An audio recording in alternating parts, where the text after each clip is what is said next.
would say the Lair. Oof, you know, There's quite a before this, few. I'd never fired a gun. Yeah, quite a few cuts and Wow. bruises. I mean, you were Yeah, constantly like falling, running, jumping, diving, yeah, hanging off things, fighting definitely things. push me to my limits. So yeah, I never fired a gun before. Then I'm 1 minute, I'm like firing at AK-47. So.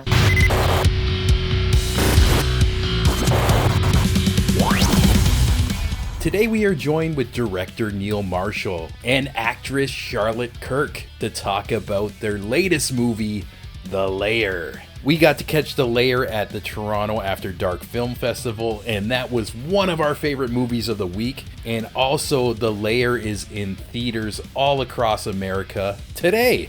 It was so fun to have a chat with these two beyond talking about their latest film. I've been a fan of a lot of Neil's work. He's directed one of my favorite horror movies, The Descent, in episodes of mega iconic series such as Game of Thrones, Lost in Space, and Charlotte starred in one of his latest movies, The Reckoning. She's appeared in Ocean's 8 and is also playing Nichole Brown Simpson in the latest OJ Simpson movie. There was so much to talk about with these two, and we compacted it in such a short time. I absolutely love this episode and appreciate them taking the time to talk to me. This one is so fun, and we're gonna get right into it right now. Hi, how are you? Great. How are you guys doing today? Very Good. good, How thank are you. you? Oh, fantastic. This is awesome. I was expecting Neil. Now I also got Charlotte. Like, this is great. It's not often that I have a segment with a power couple, so this is exciting for me because even like kind of had questions that combine both of you, this is perfect. I'm so happy right now. Right. I always wanted to be a power couple, so that's good. Yeah, that's awesome. Yeah. So how has your day been? You guys been doing a lot of media today?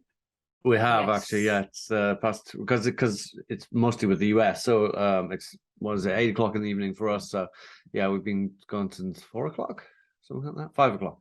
Anyway, but yeah, no, it's cool. It's cool. It's exciting. Friday's the big release, so we're super excited. Yeah, and like you mentioned, this Friday it's going to be in theaters across the U.S. The Lair, as I mentioned in my intro, that you guys didn't hear, but also I got to see it a bit early in Canada at Toronto After Dark. How was that screening? You're the first person we've spoken to who was there. Oh, amazing! Like, it was just such a fun movie, and yeah, like in the past I've been a fan of your work as well too, and like I just totally enjoyed this film front to back and everything like that. Yeah, Yeah, they it said went really well. I heard it was a full house, so that's really awesome. Yeah, it's amazing. And even like that's such a good like little fest to put your film into. There's always a lot of buzz around the city. And Yeah. even I notice people go check out all the films like that they're not even familiar with too. So it's just like such a good vibe of people just marathoning like good horror movies and everything. Excellent. Excellent. I'm so pleased. Yeah. And even like I kind of want to go back to maybe the inception of this film because like I mentioned, you guys are the power couple. You directed and Charlotte like beyond like starring in it as well. You also was like a co-writer, a producer, everything. And I kind of want to know like the beginning seed of how this came happen. Did you just wake up one day and were you like, "Hey babe, I want you to kill some monsters in the next one," or like what? How does this start? I think maybe there was a little bit of that in it actually, because after we did The Reckoning, it was kind of like, next time let's have a bit more fun, let's do something that's a bit more action packed, a bit more gory, maybe some monsters, and shoot some guns and stuff like that. And we ended up kind of throwing all of that into the mix. So yeah, I mean, it originated where we were in LA during one of the many lockdowns, the COVID lockdowns, and had this notion of doing something that was kind of like ultra low budget, minimal cast, minimal crew, kind of semi, like COVID friendly as possible, and started knocking around some ideas, and it just blew up into something way more ambitious. He can't do low budget. Yeah. Anytime I try to write something small, it ends up being suddenly Massive. It was like alien spacecraft and Russians and insurgents in Afghanistan, and suddenly like came into this way more ambitious thing. But then we just pursued it, and people got really interested in it and wanted to make it. So it was great. it all happened quite quickly. That's exciting. Yeah. So you mentioned you did make this over COVID as well. Yeah, we wrote it during kind of COVID lockdown, and then we made it in Budapest. I mean, COVID was happening. We were being tested every day, but thankfully nobody came down with it. So yes, it was interesting shooting under those conditions.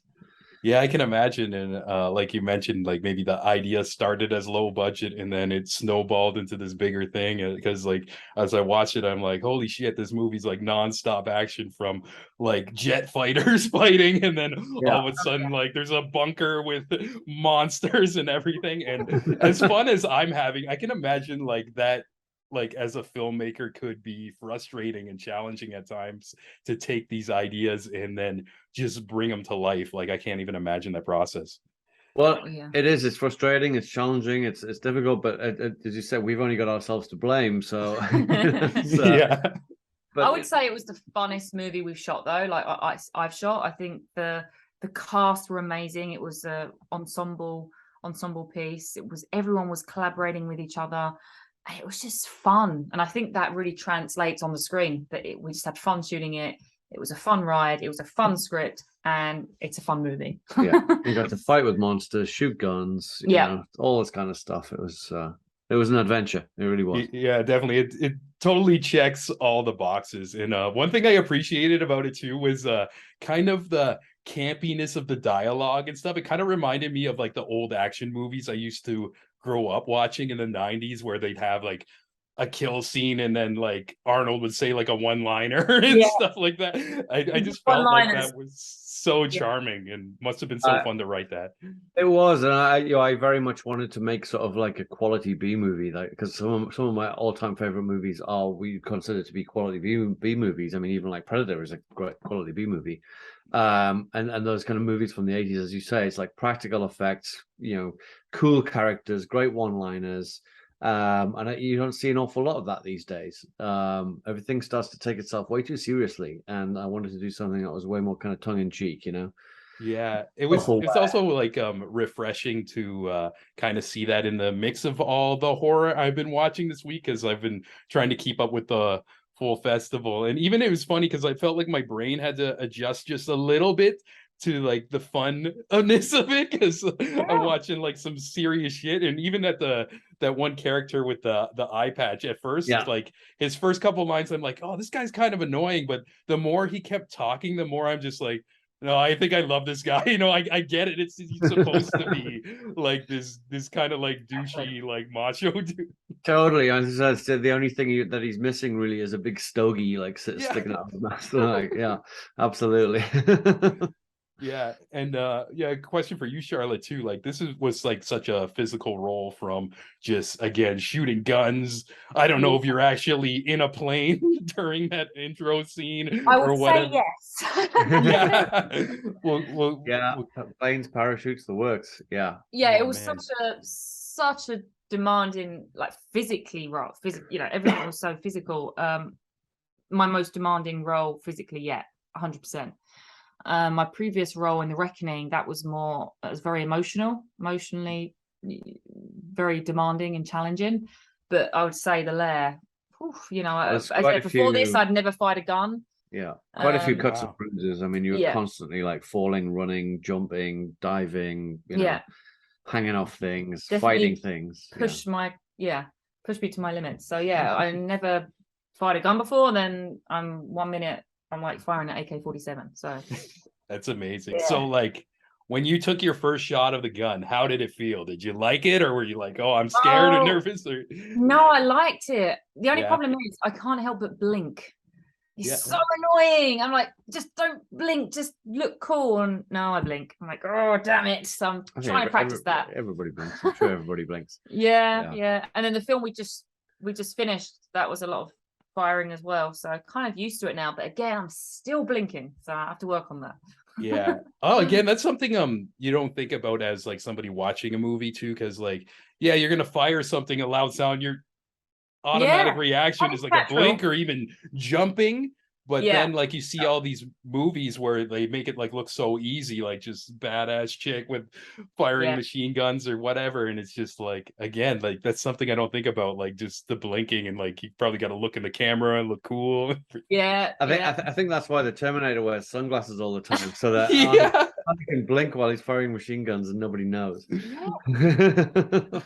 Yeah, it's a cheat. But yeah, next one you got to put sunglasses on her. But actually, you just mentioned there's another one. I was scrolling through your IMDb, and it's called the Duchess. Am I correct? Yeah, Duchess. Yeah, we just finished filming that. We're editing it now. Complete U-turn on the genre. It's not horror. It's a gangster, a crime thriller gangster.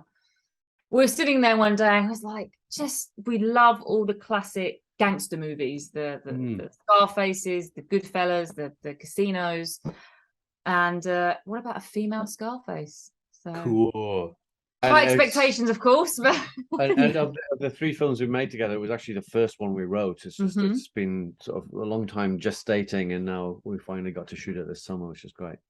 Oh, that's awesome. And yeah, it's going to be something different and exciting too, because I noticed like your list of films, there's always a monster involved or something. And just not in this one. Yeah, there's no monsters, but there's definitely lots of action and some violence. Lots of violence. That's super cool. And again, like speaking of monsters too, like from like watching your other films as well, like that seems to be your wheelhouse, those effects and just these creatures and everything. And I kind of want to know a little bit about like just your influence on bringing that into film. Was it like, does it come from like the stuff you used to watch growing up and everything? Oh yeah, I've been hooked on monsters since I can remember seeing films. I think some of the earliest films I remember seeing were like The Bride of Frankenstein and The Wolfman and such like, and they had a profound effect on me. And then going straight into kind of the VHS age, and it was American Werewolf and The Howling and The Thing and Alien and Predator, and it's just like they're all monster movies and they're all practical monster movies, and they still stand up today, whereas other films that are even only a few years old can look dated very, very quickly. And so I fell in love with the idea of practical effects wherever possible, and I've always tried to carry that through in my work, and using CGI as a tool to enhance the practical creatures rather than replace them is I think the best way to go. I think it's kind of what Guillermo del Toro does as well. Is a lot of practical effects with CGI enhancements like blinking and things like that. That's makes it look very lifelike. But you just can't beat reality. And I'm sure, and I know the cast appreciated the fact that we had these creatures on set with them, having fights with them, and and doing various things. So it makes a huge difference, I think, and it makes the whole process a lot more fun, I think. Yeah, especially as an actor, actually get to interact with a thing, a living thing, act and react. Yeah, definitely. I couldn't even imagine, like, I'm in front of a green screen right now, but not for acting, this is like for more like Twitch streaming and stuff, but like just having the physical thing there must help too. And I feel like just as a viewer too, you notice it, like you feel like the film's alive when it has all these pieces and everything, and I appreciate that as well too. And then like just to add like a little digital thing here and there, like for example in the Lair you had like these like shells over like humans, almost like these creatures, but then they'd have like a tongue come out that mind reads you, where you got to do that in CGI and everything, but it was just like a perfect like mix of making it feel like real and everything. Yeah, it is. It's just trying to utilize the best of each department, really, to the best effect. And are you very hands-on in making the creature as well, or do you have like a team of people and you kind of just give them your idea? Oh, I'm sure I wish I could do the whole thing, but there's just not enough time in the day, and I'm just not a good enough sculptor, or and I don't know all the skills that I take to do this kind of thing. So I leave that to the specialists. But I definitely have my opinions on the creatures and go and see the whole process from the initial designs through to sculpting them in clay, and then the casting and all that kind of stuff, and then the painting them, the kind of makeup that they put on the creatures. It's like, I definitely get involved as much as I possibly can. And certainly on set, I don't think I've ever made a movie yet where at some point I haven't just been like covered in blood because I want to go and start putting blood on things and dressing blood in. That's a key moment for me as a director. More blood. Yeah, I couldn't even imagine with the descent. You were probably just all red by the end of that day. And Pretty much, yeah. I mean, we were up to our knees in it, really. Yeah. It was funny. I actually, my experience of watching that movie, I ended up watching it blindly. Like my ex-girlfriend, she put it on, and I was watching the beginning, and I didn't know the twist coming, but just cave diving alone for me is horrifying. Yeah. And then for you to add monsters in it too, I just feel like that's just such a brilliant idea for a horror movie. And I'm so happy I get to tell you that, because like I watched it when around when it first came out, and I was like, yo, that's perfect to tap into like many levels of different fears and stuff like that. It was the intention always, like, how bad can I make it and then make it worse? Yeah. Yeah. That's so cool. Yeah. And I'm so excited to just see like Duchess now too, especially just to see like a different side of you, like maybe that is more in reality too. And even Charlotte, I was going down your IMDb too as well, and I noticed you're also in the works of an OJ Simpson story as well, where you're playing I think it's Nichole Brown is the name of his wife. And again, that's a very serious tone, and just I just kind of want to know if, like, you probably can't talk too much about it because it's not out, but just maybe as a actress trying to get into that role, how does it feel? Is it like exhausting for you, or just something naturally? It was tough because I had such a responsibility, you know, portraying that character who, you know, everyone knows or everyone has their opinion on her. So that was very challenging. That was one of my first leading roles, but that's still in the works. And then obviously, I would say, but since I've met you, Neil, that's kind of when we've kind of opened our company, and now I'm kind of taking on roles as a producer and a writer, and not just an actress now. So it's a whole other world, different ball game. Different ball game. But it's interesting because I've done, you know, comedy before this. I did comedy, and then the OJ Simpson film, which was very serious. And then now we're just kind of tapping into all genres, like the Lair's horror. Trying Duchess is new stuff every time. Is a gangster movie. The Reckoning is a thriller horror drama. Yeah. But then that was based on true events as well. So that I had quite a responsibility, you know, playing that role as well. So yeah, it's true events, but not a real person. So it's different. It's just like we want to keep challenging ourselves and setting ourselves new obstacles to overcome, for sure. Oh yes, creative obstacles, I think. Yeah, definitely. And is that what kind of fuels you to stay in the industry and continue going? Just being able to have the freedom to just create and you use the word challenges. And what do you find like maybe like the most challenging thing when you're putting together a project? Well, usually finding the money. That's the hardest part. Anything that you control, that's you know, I can deal with that. But like when it's something that's out of your remit, like trying to find locate the money each time is a real ball ache. And you know. But this is the most rewarding part. This is the most rewarding part when you finished it and you see it on the screen and you see the audience react to it and enjoy it. That really is the best part. Oh yeah, it's so satisfying hearing people laugh and scream and jump and have a great time watching a movie. Yeah, sure. Yeah, I can imagine that's why you guys do it. And I think it's cool that even you guys are almost in a way like covering so many roles of like what multiple people would do in a production company, but just with the two of you. And I think that's just really cool and special. And that must help a lot when you have an idea just to kind of bring it together. And or also like if you have somebody you're with who's on the same page and get it, like to just jump a few steps and everything. Yeah, it is. It's you know, it's kind of a creative melting pot, sort of just in our house alone. You know, just ideas are constantly bouncing backwards and forwards, and it's good. It's great fun. Yeah. So is there like a bunch that you may have pitched to each other that still are not in the works yet? Is this like just like an ongoing thing where you're just like always like thinking of different things? And We've got a few projects, like I'd say, that we really want to get off the ground, that we're working towards them. Yeah, it's like we've got a few scripts, and then we've got a few ideas that aren't even in script form yet, but like just ideas knocking around. So, you know, just all it takes is just that little bit of spare time or something, and a little bit of creative inspiration, and away you go. You just suddenly take off on a tangent somewhere. Yeah, that's awesome. And it must feel good, like just being able to bring your own ideas to life. But I've also noticed you worked on other IPs which were huge, like such as a Game of Thrones, for example, too. Yeah. And I kind of want to know, like, your thought process when it's not your own idea, you're got all these beloved characters in the palm of your hands. Like, is there layers of pressure? Do you feel nervous? Like, how do you approach a situation like that? I certainly felt a degree of responsibility. I don't think I felt nervous about it, but it's certainly responsibility, especially when you're sort of doing like some very important characters' death scenes and things like that, and you're like, okay, I've got to do this right.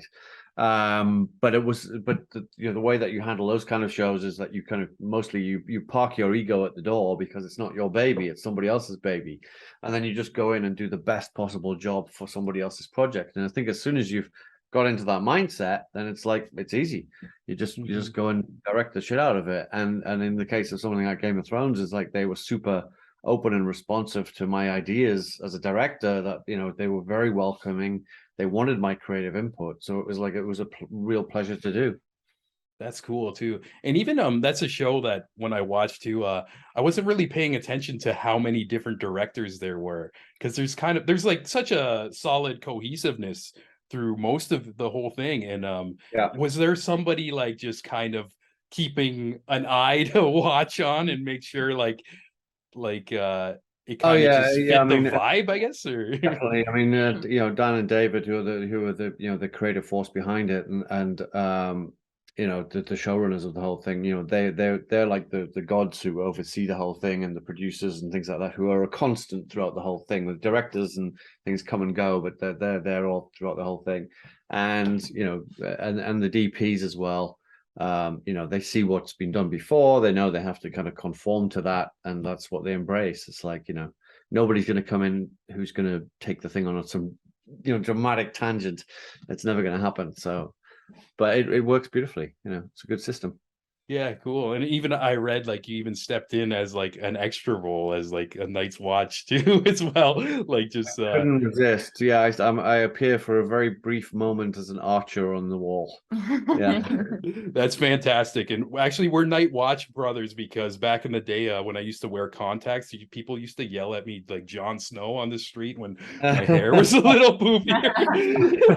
To the point where I'm just like, oh, I'm gonna just wear my glasses from now on. It was fun for the first 2 times, but then it just kept happening. Wow. That's good though. I mean, if you're going to be compared to somebody. Yeah. Yeah, I guess it was flattering. Oh, very briefly. Very briefly. Yeah, I tend not to make cameo appearances, but you know, every once in a while. Yeah, and that's cool too. It's like just such an iconic series too, and like just to kind of like step in as an extra like that, that's awesome. Well, I can't act, but I can shoot a bow because I do archery. So I've appeared twice as an archer, and once in my own film Centurion, and once on the wall in Game of Thrones. It's like I can do that, but I can't act. That's awesome. Do you hunt too with the bow, or just the target practice? No, I don't hunt. Oh, yeah. I don't live out in the wilderness here to do that. So yeah, I'm not sure Charlotte would like it very much. Yeah. Yeah. And like I kind of like know like how your films are received in like the North American like area. It's like, are you as big like as you are here in the UK or overseas as well? Like does like a film like The Lair get like a big premiere and everything like we do over here? We premiered in Fright Fest in the UK. Yeah, we had our world premiere at Fright Fest. We were opening night film, which was great. I don't know. I was in Sitges as well with it, and that went down brilliantly, and there was lots of people wanting, you know, autographs and stuff like that. So I guess I have some kind of following throughout Europe and things like that. Yeah, I suppose the one I'm maybe least aware of is the one in North America, because we're going to be a little bit out of touch with that, because I haven't been into any screenings or anything. I know. But it's great to hear. I'm very glad of it. I wish I could have come to Toronto. That would have been awesome. Yeah, well, hopefully in the future, maybe if the Duchess plays at like a film fest or something, because Yeah, yeah, definitely. that'd be good. yeah, like when I mentioned I was talking to you on the show too, a lot of people were very stoked too. Lots of Descent fans here. I know that's just a really huge movie over here too, and again, it taps into like everybody's fears of going into caves and then monsters and all Yeah. that too. Oh But yeah. just lastly, I just want to know, like, because we do like I feel like a lot of different creatives of all different art forms like listen to these segments. And would you have any like just advice or just like food for thought for an aspiring like filmmaker, or even Charlotte, like an actress trying to step into the industry or thinking about stepping into the industry? I mean, the biggest piece of advice is probably the most obvious, and that's just that you've got to be resolute. You've got to be absolutely determined, or you're gonna give it up if you're not like 100% determined to achieve it, because there's so many obstacles going to go in your way. And I've seen so many other people fall by the wayside that set out to do the same kind of journey as we have, but like it's proved difficult, or things have come along to distract them. And it's like you have to really, really want it, and if you do, then you can achieve anything. Yeah. Have no plan B. Failure is not an option. Failure is not an option. Yeah. Like when you get burn your bridges. yeah, keep going. Yeah, absolutely. The pure force of will. That's facts too. And I find like some people get discouraged or fear of failure as well. And I always like think or say like the best lesson is sometimes the biggest mistake you made, because you can always just look at that from like the third person and just be like, okay, what happened, and like let's fix this and let's not do that again, type of thing. And no, absolutely, you don't learn anything from success. You only learn from failures, and you've got to learn as you go along and learn to improve. So yeah, I'd say that the mistakes or the failures or whatever along the journey are massively important, and you've got to embrace them and learn from them, and not not be put off by them at all. Yeah, and I know for sure it's like a grind to do what you guys do at your level. And I also want to know what kept you to just keep going when maybe times were tough, and like just to never give up and just push through it. The work. There's a lot of bullshit and a lot of not great people around as well in this industry. But it all comes back down to the work. It all comes down to just doing what you love to do and doing what it is. And also, like, I have no idea what else I could possibly do. Work with animals, maybe. Yeah, but I think I was born to this, and this is what I have to do one way or another. Yeah, just like no, you feel like it's just like an unconscious calling, like you can imagine anything else. You're just it is. I live and breathe this stuff. We both do. What else are we gonna do? Open up a dog sanctuary, so I can think of. That'd be like the closest thing. Well, that's amazing. And once again, guys, I'm big fans of both of you, and thanks for making the Lair. That was one of the most enjoyable ones I watched this week too. Amazing. Great, thank you. Yeah, no problem. And I hope to catch you guys around the Duchess, maybe. Like, definitely. Yes. That'd be awesome. Yeah, cool. And anything else you guys want to say before we take off? Only that everybody should go check out the Lair in theaters if they can, because it looks amazing on the big screen. But otherwise, check it out because it's a really good Halloween movie. Yeah. Well, great, guys. Yeah. Thanks again so much for your time, and hope you have a great night. All right. Thank you. Cheers. Thanks once again to Neil and Charlotte for taking the time to talk with us today. I feel like I could have asked them a million questions, and hopefully around the release of Duchess, we can get them on again, because they're just crushing it and have such a well of amazing knowledge in the film industry. Also want to give the biggest thanks to the Toronto After Dark Film Festival for setting this one up, and some other amazing episodes you guys are going to hear around the corner. It's been such a fun week, and I tried to watch every single film they had, and they did an immaculate job of selecting films from all over the world that all had their own unique vibe, and beyond that, just quality. There wasn't one I did not enjoy. So shout out to Toronto After Dark. I hope to make this a yearly thing, because this was just such an honor, a pleasure, and a great time.